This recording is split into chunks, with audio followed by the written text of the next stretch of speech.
When Jesus came to the table to share this last meal with his disciples, he said some pretty amazing things.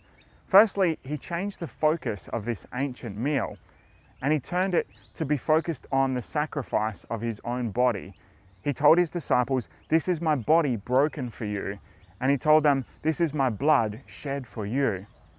Which is pretty crazy. I mean, imagine what this was like for the disciples, having Jesus tell them to eat his body, which was in the bread, and to drink his blood, which was in the wine.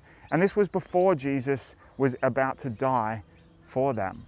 Jesus was telling them that this meal was celebrating the sacrifice that he was about to make for them on the cross. His horrible, horrible death would be turned into something wonderful. But in this meal, there's something very special going on here.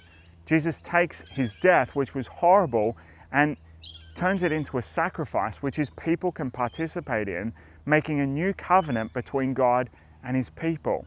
God is making a new relationship with us, and it will be based on Jesus' blood. The word covenant means to make a formal agreement between two people. It establishes the terms of their relationship. And so in this meal, Jesus was establishing a new relationship between God and us. Now, God is perfect and holy, and so he can't have a relationship with us because we are impure and we don't live up to his perfect standard. So we can't have a very good relationship with him. We can't even live in his presence.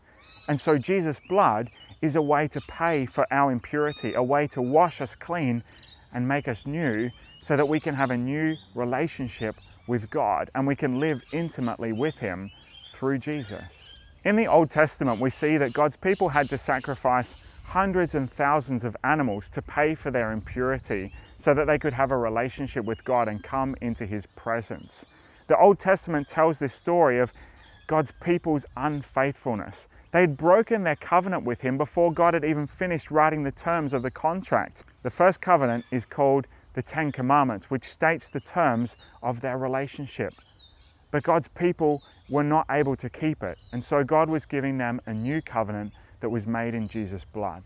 Every time the church eats the Lord's Supper, we're entering into that covenant relationship with God.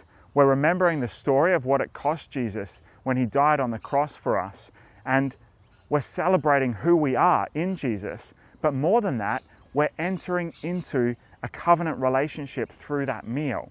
We're saying to God, we want to be your people. And God is saying to us, I have paid the price so that you can be pure and holy.